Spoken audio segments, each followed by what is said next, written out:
귀한 찬양 감사드립니다. 제가 잠깐 우리 고인호 권사님을 만났었는데 오늘 이 찬양이 찬송가에 있는 곡이더라고요. 그리고 곡조를 들으면 아시겠지만 우리나라 분이 작사 작곡하신 그런 찬송가입니다. 이렇게 또 할렐루야 찬양단을 통해서 이런 찬송가도 있었구나 또 느끼게 되는 그런 귀한 시간인 것 같습니다. 우리 다시 한번 감사의 박수 치도록 하겠습니다. 감사합니다. 네, 오늘 또 대표 기도해 주신 우리 고동현 지사님 양복 입은 모습이 너무 멋집니다. 그냥 하는 말이 아니고 너무 멋집니다. 자주 저런 모습 봤으면 좋겠습니다. 기도를 더 하셔야겠죠. 네. 3년 전 오늘이었죠. 오전 10시 40분쯤, 지금 46분인데요. 저는 부모가 되었습니다. 3년 전 오늘 말이죠. 어버이날 부모가 되었습니다. 3년 정도 자식을 키워보니까요. 자식으로서 부모에게 3년만 양육받아도 효도하는 게 무조건 맞겠구나 싶습니다. 제가 그동안 갈았던 똥기저귀가 정말 수도 없이 많았고요. 또 밥을 먹이는 일들도 그렇고요. 분유탄 횟수도 그렇고요. 잠도 못 자 가면서 아기들을 돌봤던 일들이 막 스쳐 지나가는데요. 3년 동안만 지내도 정말 부모님한테 일평생 잘해야겠다는 생각이 들더라고요. 그 누구도 태어나서 3년의 시간을요 자신의 힘으로 온전히 살 수 없기 때문에 부모의 헌신과 시간과 눈물과 희생, 노력, 사랑 때문에 자랐구나라는 것을 매일매일 경험하는 것 같습니다.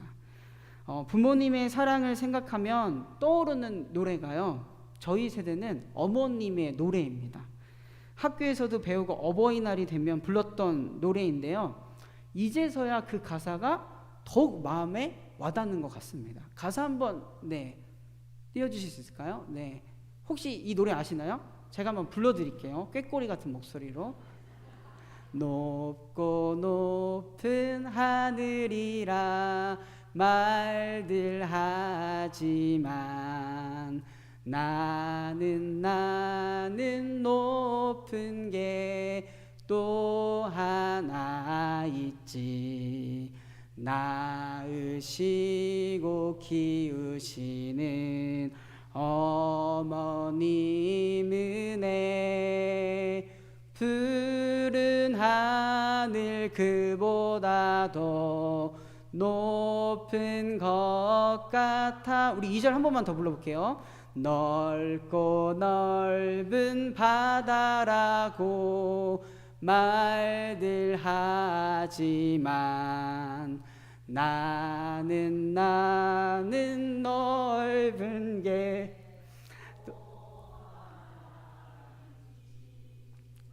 사람 되라.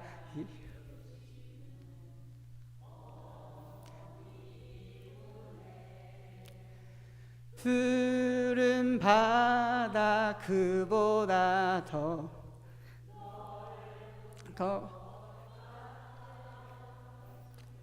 아이고, 죄송합니다. 제가 이렇게 눈물이 날 줄은 몰랐는데 이게 부모로서 지내다 보니까 더 그 부모님의 크신 사랑을 깊게 경험하는 것 같아요. 제가 오늘은 대표로 뭔가 자식으로서 꼭 불러드리고 싶었습니다. 높고 높은 하늘보다 넓고 넓은 바다보다 크신 게 바로 여기 계신 우리 부모님의 사랑이라고 말이죠. 근데요, 3절을 보니까요, 저에게는 익숙하지 않은 가사가 있었어요. 산이라도 바다라도 따를 수 없는 어머님의 큰 사랑, 거룩한 사랑. 날마다 주님 앞에 감사드리자 사랑의 어머님을 주신 은혜를. 학교 다닐 때 음악 시간에는 3절을 배우지 않았거든요. 근데 3절이 있더라고요. 그래서 제가 찾아보니까요, 이렇게 부모님을 주신 하나님의 은혜를 감사드리는 내용이 왜 있을까 찾아보니까 이 곡을 작사하시고 작곡하신 분이 감리교 목사님이시더라고요. 네, 특히 작사하신 분은 감리교 목회자이자 동부연회 초대 감독을 지내셨던 고 윤춘병 목사님이라고 합니다. 이분이 1945년 8.15 광복을 맞이하고 월남하셨대요, 북에서. 그리고 그때 막 영양실조 또 과로로 인해서 병석에 눕게 되었다고 합니다. 누구 하나 따뜻하게 자신을 대해주는 사람이 없고 외로운 병상 생활을 했다라고 해요. 그렇게 잠들면요, 꿈속에서 막 고향길을 헤매기도 하고요, 또 잠에서 깨어나면 생각으로 고향을 한두 번 오고 갔던 게 아니라고 합니다. 38선을 넘어오던 날 그 목사님의 어머니가 마을 큰 길까지 따라와 옷자락으로 눈물을 닦으면서 이제 가면 언제 오는 거냐라고 물으셨다라고 해요. 목매인 목소리를 남기고 멀리 보이지 않을 때까지 아들의 뒤를 지켜보시던 어머니의 모습이 그 병상 생활 중에서 떠올랐다라고 해요. 그래서 창밖 하늘을 보았을 때 저 높고 높은 하늘보다 더 큰 게 어머니의 사랑이구나 라고 하면서 작사를 했던 것이 바로 이 노래라고 합니다. 처음 하셨죠. 네. 부모가 되어보니 저는 지금 제 나이 때 부모님을 생각을 한번 하게 되더라고요. 34살에 우리 부모님은 과연 어떻게 지내셨을까라고 말이죠. 그러면서 느껴지는 세월의 무게감 또한 사랑으로 다가옵니다. 34살 때 제가 저 나름대로 겪고 있는 삶의 무게가 있을 거 아니에요. 이런 것을 우리 부모님이 감당하고 사셨구나 라고 깨닫는 것이죠. 영국의 소설가이자 시인인 러디어드 키플링은요, 이런 말을 했습니다. 신은 모든 곳에 있을 수 없었다. 그래서 신은 어머니를 창조하셨다. 그만큼 이 부모로서의 역할이 중요함을 이야기해 주고 있죠. 이렇게 어버이날을 보내면서 또 어버이가 된 사람으로서 나도 자식에게 정말로 본이 되는 삶을 살아야겠구나 다시 한번 또 다짐하는 날이기도 합니다. 그동안 정말 수십 년 또 십수년의 세월을 부모로 살아오신 이곳의 성도님들의 삶을 진심으로 존경하고요, 정말 축복합니다. 우리 그런 마음을 담아 우리 서로에게 박수 한번 하겠습니다. 네, 정말 진심으로 존경하고 축복합니다. 네. 서두가 좀 길었죠. 우리 인간의 삶을 가장 불안하게 하는 것이 무엇일까요? 생각을 해보았는데요. 막 물질이 없는 것, 내 손에 물질이 없는 것, 아니면 누구 하나 의지할 만한 관계가 없는 것, 저는 바로 불확실성이라고 생각을 합니다. 불확실성에 대한 정의는 다음과 같습니다. 완전하지 않거나 알 수 없는 정보를 수반하는 상황, 미래에 전개될 상황에 대해 정확한 정보를 얻을 수 없거나 어떤 상황이 발생할 가능성을 명확히 측정할 수 없는 상태를 뜻한다. 모든 게 불확실성을 가지고 있다, 이런 이야기를 하잖아요. 우리 인간으로서 가진 한계는요, 어떠한 일이 일어날지 아니면 일어나지 않을지 알 수 없다라는 거예요. 당장 이 교회 예배당 문 밖을 나간 이후부터라고 말이죠. 그것을 예상할 수 있더라면요, 때로는 힘든 걸 예상하더라도 어느 정도 버티면 되지 하고 지내면 됩니다. 그리고 어려운 상황이 일어나지 않게 아예 예방을 하거나 그렇게 할 수 있겠죠. 그러나 어떠한 어려움도 코앞에 닥쳐와 있는데 그것이 언제 나를 덮칠지 모른다라는 그런 불확실성 속에서 우리 인간들은 살아가고 있다라는 거예요. 이 부분에 대해서 우리 인간은 큰 불안감을 느끼고요. 여기 계신 성도님도 인생을 살아보면서 아시겠지만 느끼시잖아요. 정말 한 치 앞도 모르는구나. 그리고 내 뜻대로 되는 게 없구나 라고 말이죠. 그리스 신화에는 이러한 인간의 불확실성을 아주 극명하게 잘 보여주는 하나의 그림이 있는데요. 바로 다모클레스의 칼이라는 그림입니다. 저기 그림이 보이시나요? 한 왕이 있고요. 왕 위에 보면요, 뭐가 있냐면 보이시나요? 칼이 있습니다. 칼. 바로 왕 위에 칼이 있고요. 그 칼은 다름 아니라 아주 가느다란 실에 매달려 있어요. 언제 떨어질지 모르는 칼이 왕자에 앉아있는 왕 위에 놓여 있다라는 것이죠. 왕이기 때문에 권력을 많이 가졌고 재물을 많이 가졌기 때문에 인생에 대해서 뭔가 평안하고 확신이 있을 거라고 하는데 결코 아니라는 것을 저 그림은 보여주고 있습니다. 인간이 가진 권력과 재물이 얼마나 위태위태한지, 그리고 그 또한 얼마나 불확실한지를 말해주고 있습니다. 그리고 그 불확실성에서 오는 불안을 저 그림이 잘 이야기해주고 있죠. 우리 성도님들이 마주하고 있는 가장 큰 인생의 불확실성, 또 피부로 느끼는 불확실성은 무엇인가요? 제가 청년들한테 물어보니까요, 청년들은 아무래도 아직 무언가 정해진 것이 많이 없기 때문에 더욱더 불안해하고 그런 불확실성에서 정말 염려하고 걱정을 하게 되는 것을 봅니다. 목사님, 공부를 계속 해야 될지 말아야 될지, 이 사람과 연애를 해야 될지 말아야 될지, 그리고 내가 결혼을 할 수 있을까, 내가 좋은 직장을 가질 수는 있을까, 이 사람과의 관계를 이어가는 것이 좋을까 아니면 끊어버리는 것이 좋을까, 그런 불확실성 속에서 살아가고 있음을 보게 됩니다. 그렇다면 여기에 이제 결혼도 하시고 자녀도 있으시고 그런 연수가 찬 우리 성도님들의 삶에서는 불확실성이 아예 없나요? 있다고 그러시네요. 네. 나는 살 만큼 살았기에 모든 것을 안다. 그렇기 때문에 내 인생에 불확실성은 없다라고 자신 있게 말할 수 있는 사람이 누가 있을까요? 저는 없을 거라고 생각을 합니다. 우리 인간은 누구나 나이에 상관없이, 성별에 상관없이 불확실성 속에서 살아갑니다. 마치 무언가 언제 어디서 일어날지 모르는 망망대해에 있는 배처럼 말이죠. 오늘 본문의 바울과 일행도요, 피할 수 없는 불확실성을 마주하였습니다. 그리고 그 불확실성 속에서 바울은요, 정말 담대한 믿음을 보여주었는데요.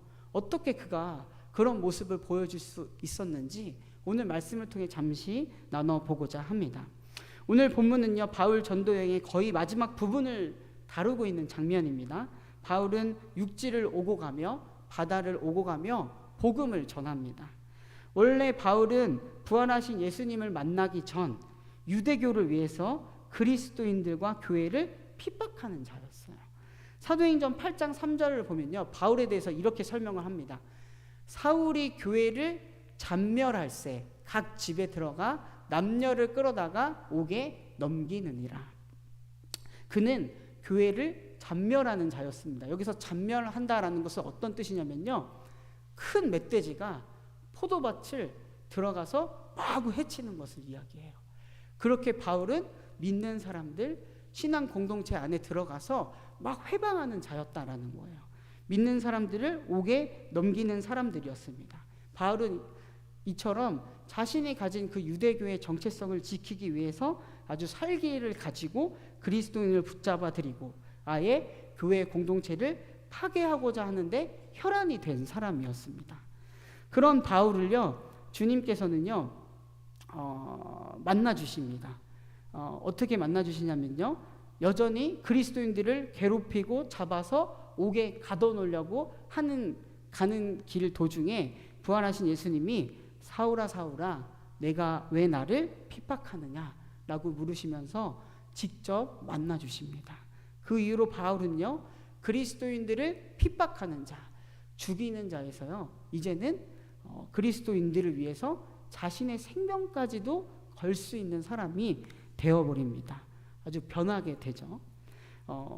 이후 바울은 자신을 변화시킨 그 부활하신 주님을 증거하기 위해서, 복음을 전하기 위해서 안디옥에서부터 시작해서 에베소, 아테네, 또한 그리스, 고린도, 갈라디아, 부르기아 등지에 이르기까지 총 4번의 전도 여행을 하게 됩니다.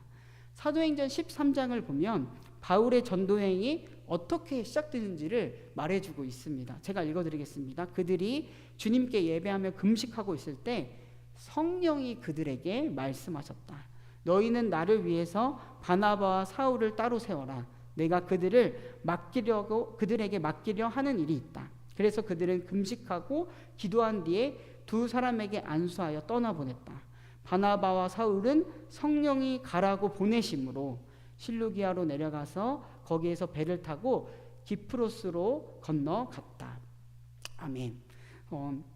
안디옥 교회 성도들이 예배하는 도중 성령의 인도하심에 따라서 바나바와 사울에게, 그러니까 바울에게 안수하게 되고요. 그리고 그들을 선교로 보내게 됩니다.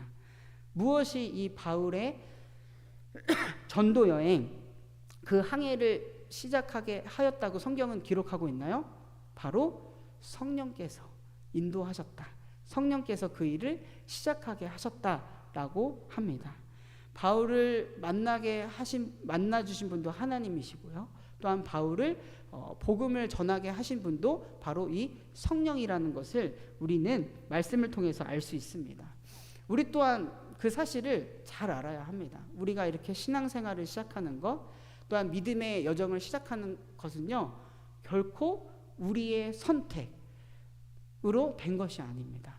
성령의 인도하심에 따라 우리가 이 믿음의 여정을 시작했구나, 그리고 이 믿음의 여정을 이어가는구나, 이 사실을 꼭 아시기를 바랍니다. 선교 여행은 결코 쉽지 않았습니다. 복음 전하는 일을 계속하다가 유대인들에게 고소를 당하기도 하고요, 아주 죽기 직전 맞기까지도 하였습니다. 가이사라의 법정에 서게 되고요, 결국에는 로마로 이송되는 것이 결정이 됩니다. 정말로 이게 성령의 인도하심이 맞을까 싶을 정도로 험난한 여정이라는 것을 우리는 사도행전을 통해서 알 수가 있습니다. 그중 오늘 본문이 포함되어 있는 27장을 보면요, 로마 군대 백부장 율리오가 바울을 로마로 보낼 그런 책임자로 지명되었습니다. 사도행전 27장 1절을 한번 보실게요. 제가 읽어드리겠습니다.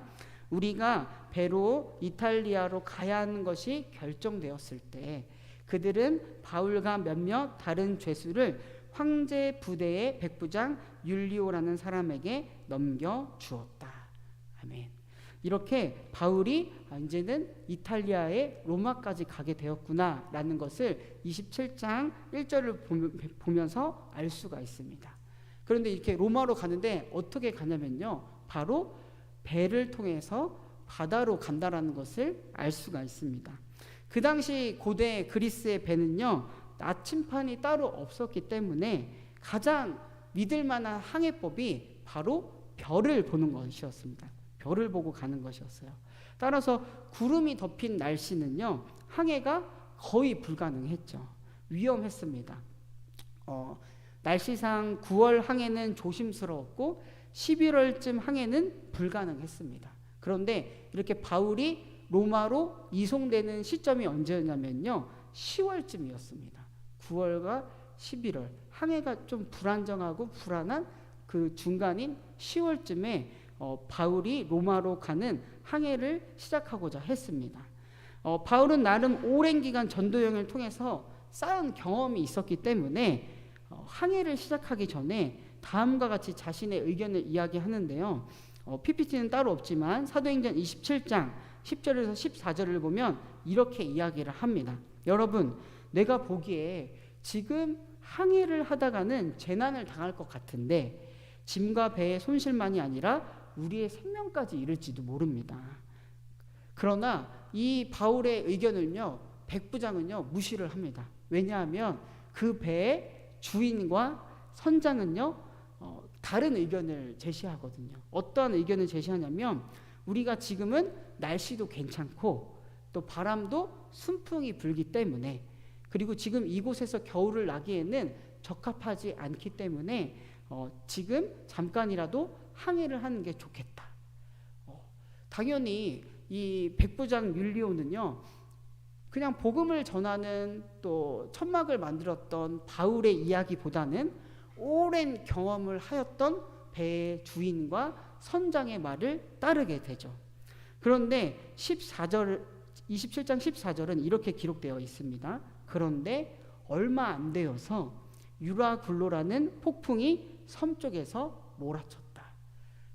분명 경험자들, 오랜 항해의 경험자들의 말을 따라서 항해를 시작하게 됐는데, 그리고 날씨도 괜찮은 것 같아서 항해를 시작하게 됐는데, 아주 폭풍이 섬 쪽으로 몰아쳤다라는 것입니다. 처음에는 날씨와 또 바람에 항해하기 좋았지만 이 폭풍이 몰아쳤다라는 건 삶의 뭔가 불확실성이 이제 실현됐다라는 것을 우리는 말씀을 통해서 알 수가 있습니다.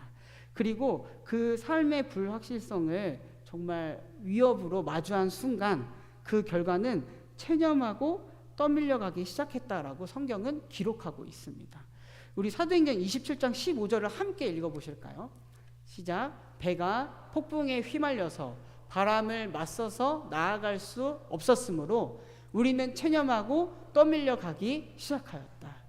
저는 이 본문을 어떻게 받아들였냐면요, 정말 모든 것이 경험상 그리고 날씨상으로도 항해를 떠나도 좋다라고 해서 떠났는데 정말 그 불확실성을, 그 광풍을 맞은 거예요. 그 인생은 어떻게 되냐면요, 어찌 자기의 손으로 그것을 이겨낼 수 없는 거예요. 그래서 체념하고 결국에는 그냥 떠밀려 갔다라는 거예요. 마치 우리의 인생과 다르지 않은 것 같습니다. 삶의 불확실성이라는 폭풍 속에서 떠밀려서 이렇게 막 불안에 떠는 모습들 말이죠. 그렇게 떨 때 그때 바울은 이야기를 합니다. 그것이 바로 오늘 본문의 말씀입니다. 27장 22절에서 24절을 제가 다시 한번 읽어드릴게요. 그러나 이제 나는 여러분에게 권합니다. 기운을 내십시오. 이 배만 이를 뿐 여러분 가운데 한 사람도 목숨을 잃지는 않을 것입니다. 바로 지난밤에 나의 주님이시오 내가 섬기는 분이신 하나님의 천사가 내 곁에 서서 바울아 두려워하지 말아라. 너는 반드시 황제 앞에 서야 한다. 보아라, 하나님께서는 너와 함께 타고 가는 모든 사람의 안전을 너에게 맡겨주셨다 하고 말씀하셨습니다.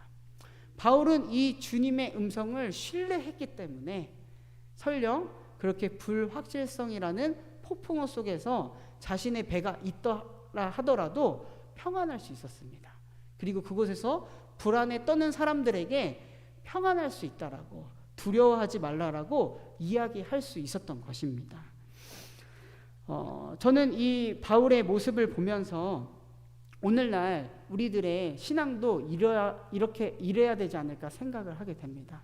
많은 사람들이요, 삶의 불확실성 속에서요, 불안해합니다. 걱정하고 염려합니다. 그때 우리를 붙잡아 줄 것은요, 많은 경험도 아니고요, 또 뛰어난 재물도 아닙니다. 결국에는 정말 하나님의 말씀임을 오늘 본문을 통해서 우리는 다시금 깨닫게 됩니다. 그 말씀에 대한 믿음이, 더 나아가 하나님에 대한 신뢰가 오늘 믿는 우리들에게 있기를 간절히 바랍니다. 그리고 마침내 바울이 타고 있는 배는요, 정말 주님의 말씀처럼 로마에 도착하게 됩니다. 사도행전 28장 14절과 15절은 이렇게 기록되어 있습니다. 우리는 거기가 로마입니다. 신도들을 만나서 그들의 초청을 받고 이래 동안 함께 지냈다. 그런 다음에 드디어 우리는 로마에 갔다. 거기에 신도들이 우리의 소식을 듣고서 아피온 광장과 트레스 마을까지 우리를 맞으러 나왔다. 바울은 그들을 보고 하나님께 감사를 드리고 용기를 얻었다. 마침내 그 풍랑 속에서도 정말 결국에는 주님이 말씀하신 것처럼 로마에 도착했던 바울은요, 하나님께 감사를 드렸고요, 또 그곳에 있는 믿는 사람들을 보고 용기를 얻었다라고 성경은 기록하고 있습니다. 이 본문을 묵상하면서 저는 이렇게 느꼈어요. 하나님께서 바울에게, 바울아, 여기까지 오느라 너무 수고 많았다 말씀하시는 것 같았어요. 바울은 거기에 있는 믿는 사람들을 보고요, 위로를 얻었고 감사와 용기를 얻었습니다. 다시 한번 느꼈겠죠.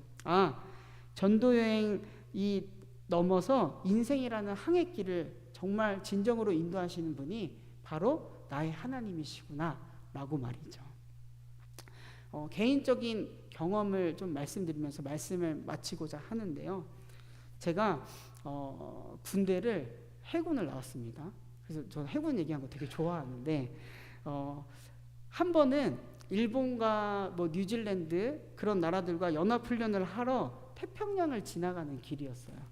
그때도 이제 일기예보가 가장 좋다라는 날짜를 딱 골라서요. 이제 우리나라 부산항에서 출발해서 일본으로 가는 길이었습니다. 그런데요, 뜻밖의 폭풍우를 만났어요. 오늘 본문에 마치 유라굴로를 만났던 바울의 일행처럼 말이죠. 망망대해 속에서, 정말 저희 배만 있는 그 망망대해 속에서요, 폭우가 막 쏟아지고 갑자기 천둥번개가 치고요, 파도가 정말 배보다 더 크게 있는 거예요. 그 당시 배가 막 흔들려서 사람들이 대부분 막 구토하고, 그리고 어디 부딪혀서 다치고 이런 일들이 일어났습니다. 당연히 이제 군함이었기 때문에 최첨단 장비들이 있었어요. 레이더도 있었고 GPS 장치도 있었고, 그러나 그 폭풍 앞에서는요, 무용지물이었습니다. 하나도 소용이 없었어요. 그리고 더 저한테 충격적으로 다가왔던 것은, 그 당시 저희 함장님이 대령이었는데 30년 배를 타신 분이었어요. 그런데 저기 큰 파도가 오는 것을 보고 이렇게 말씀하시는 거예요. 야, 이거 우리 어떻게 하냐. 야, 이거 우리 정말 큰일 났다. 이렇게 이야기하는 거예요. 30년의 그런 경험과 경력이 무색하구나 라는 것을 느꼈어요. 그래서 제가 속으로요, 와, 내가 저런 사람을 믿고 이 배를 탔다니 라고 생각하면서 조용히 그 흔들리는 배 한 방에 들어가서 기도했습니다. 하나님, 저 정말 아직 20대인데 더 살고 싶습니다. 이 망망대해에서 죽는 건 정말 아닌 것 같습니다. 기도했던 것 같아요. 그 결과 어떻게 되었을까요? 제가 여기 잘 서 있죠. 하나님께서 그 기도를 들으셨던 것 같아요. 그래서 저는 무엇보다도 중요한 것은 우리가 하나님을 붙드는 게 중요하구나, 더 그때 깨달았던 것 같아요. 오늘 바울의 선교 여정은 다시 한번 우리들에게 이것을 묻고 있어요. 여러분은 인생이라는 그 불확실성의 망망대해 속에서 진정으로 무엇을 의지하고 있는지 말이죠. 한번 곰곰이 생각해 보셨으면 좋겠어요. 이 세상의 항해길에서요, 오늘 말씀은 바울의 항해 여정은 분명히 이야기해 주고 있어요. 하나님께서 그 주도권을 갖고 계신다라는 거예요. 우리 믿는 사람들이 이 하나님의 주도권을요, 그냥 입으로만 선포하는 것이 아니라 바울이 정말 그것을 신뢰했고 주변 사람들에게 걱정 마셔라, 두려워하지 말아라 라고 했던 것처럼, 우리의 삶을 보고 주변 사람들이 정말 이 불확실한 인생 속에서 평안을 얻고 길을 찾는 일이 일어나기를 간절히 바랍니다. 그런 하나님은 우리에게 그런 부르심을 또 부르신 것 같아요.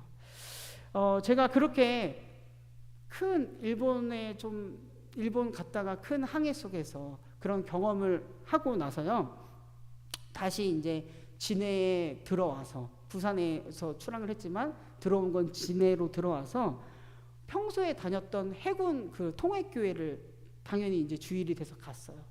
근데 그때는 매주 다녔지만 잘 몰랐는데요, 그런 일이 있고 나서 재단 뒤에 스테인글라스가 다시 한번 크게 느껴지는 거예요. 한번 사진 보여주시겠어요? 이게 약간 거꾸로 돼 있네요. 거꾸로. 어떤 그림이냐면요, 앞에서 수병이죠. 해군 수병이 이 배에 그 탈을 잡고 있어요. 그런데 그 뒤에 누가 계시냐면요, 바로 주님이 딱 계시는 거예요. 딱 주님이 인도해 주신 대로, 가르쳐 주시는 대로 그 탈을 잡고 가는 거예요. 그 모습이 참 저에게 다시 한번 깊게 다가왔던 것 같아요. 불확실성 속의 망망대해 같은 우리네 인생 속에서요, 정말 이제는 진정으로 주님을 초청하는 우리가 되기를 바랍니다. 내 삶의 주도권을 주님께 드리시기를 바랍니다. 하나님, 내 인생이니까 내가 잡고 살 거야가 아니라, 하나님, 정말 하나님의 백성의 인생이니 하나님께서 내 인생의 주도권, 이 탈을 잡아주세요라고 드릴 수 있는 믿음이 우리에게 있어야 합니다. 그럴 때 불확실한 우리네 인생이요, 그런 우리네 인생의 항해는요, 결코 어려움이 없을 것이고요, 순항하게 될 거예요. 정말 하나님께서는 그렇게 우리의 삶을 인도해 주실 수 있는 분인 줄 믿습니다.